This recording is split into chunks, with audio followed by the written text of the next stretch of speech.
ఒరే ఏంట్రా బాబు zone pusher గాల్లో తేలుతున్నాడు. మీరైతే వీడియో స్టార్టింగ్ లో చూసారు కదా, మా జోన్ సర్వైవర్ అయితే గాల్లోనైతే తేలుతున్నాడు. ఆ ట్రిక్ మీకు కూడా కావాలి అంటే మీరు కూడా గ్రాండ్ మాస్టర్ వెళ్ళాలి అనుకుంటే సబ్స్క్రైబ్ అయితే చేసుకుని పెట్టుకోండి. రేపైతే వీడియోలో చెప్పేస్తాను. మన ఫ్రెండ్ డౌన్ అయితే అయిపోయింది కాబట్టి ఎనిమిగాడు రష్ అయితే చేసేస్తాడు.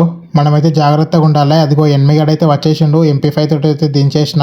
ఇంకో 2 బుల్లెట్లు కొట్టినాక డౌన్ అయితే అయిపోయిండు. అదిగో మా ఫ్రెండ్ అయితే పైకి అయితే వెళ్ళిండు. ఇంకా మాకైతే రివైవ్ అయితే ఎవరు చేయరు, ఎందుకంటే మేము జాగ్రత్తగా ఉండాలి. జాగ్రత్తగా ఉన్నా లేకపోయినా కానీ బోయ్ అయితే మాదే. కిల్స్ అయితే చాలా కొట్టుకోవాలి. ఇక మా టీం అయితే వైపౌట్ అయితే అయిపోయింది. ఇంకా మా జోన్ సర్వైవర్ అయితే పైన అయితే ఉన్నాడు. ఇంకా హీలింగ్ బెటిల్ అయితే మొదలు పెట్టేశాడు. ఇంకా మా ఫ్రెండ్ అయితే లాస్ట్ జోన్ కి కూడా వచ్చేసాడు. ఇంకా మా వాడు అయితే హీలింగ్ బెటిల్ అయితే మొదలు పెట్టాడు. వాళ్ళ అయితే ఇంకా ఎలిమినేట్ అయితే కావడం లేదు. ఇంకా ముగ్గురు అయితే ఉన్నారు. ఏంటి వీళ్ళు అసలే ఎలిమినేటెడ్ కావడం లేదు. కింద కూడా జోన్ సర్వైవర్ ఉన్నాడా ఏంటి కొంపదీసి. జోన్ పుషర్ ఉంటేనైతే అయిపోయినట్టే. అదిగో ఎలిమినేట్ అయితే అయిపోయారు. మావాడు కిందికైతే దునికాడు కానీ కిల్లు మాత్రం దొరకలేదు. కానీ బోయా మాత్రం అయిపోయింది. అలాగే ఈ ట్రిక్ మీకు కూడా కావాలి అనుకుంటే సబ్స్క్రైబ్ అయితే చేసుకొని పెట్టుకోండి.